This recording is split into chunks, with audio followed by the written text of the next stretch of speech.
More student help here coming from the Sportsbox app via my link, which you'll find in the newsletter. Let's get rid of this crumble in the legs, in the feet as well. We can see the feet really crumbling down there, lead foot's crumbling.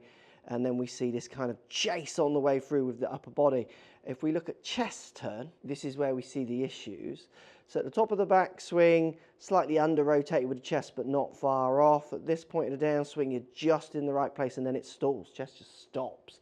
And it's because lots happens there on in with your knee and your ankle. We need to free up that lead ankle. That lead ankle needs to not bow out. We need to get that freeing up. It's going to be a simple idea of setup change and then how you turn in the ground with your lead foot, feeling change. So let's do some housekeeping to kick us off. This is such a common problem. Both feet look so straight on.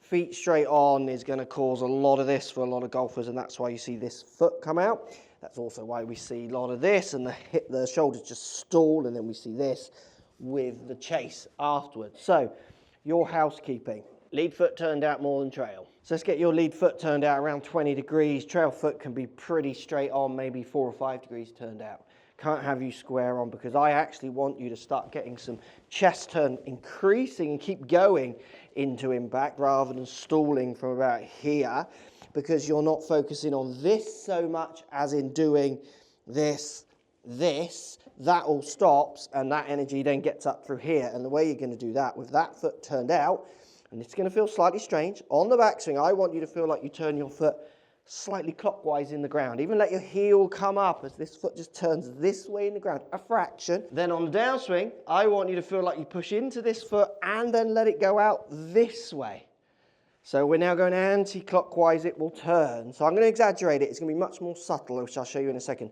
So you're going to feel like you go this way to then hit it going that way with your lead foot. So turn it and turn it across. This is all going to send this energy up through this lead side, which will get your upper body carrying on, and we'll get rid of this horrible chase that we see. So first way to practice this is exaggerate. So do some practice swings where you really turn it clockwise. See how my heel kicks out, and then kick that heel back in around the ball of your foot, so around this part of your foot. So don't be afraid if that heel just comes up as you do it.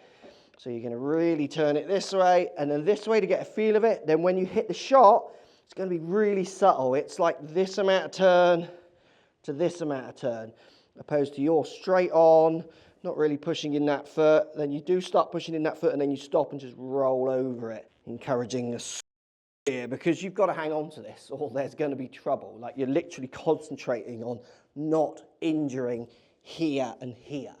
So foot turned out at the start, around 20 degrees, this one's straighter on. Then you're going to turn it clockwise on the way back, downswing, just push into it, and then anti-clockwise through.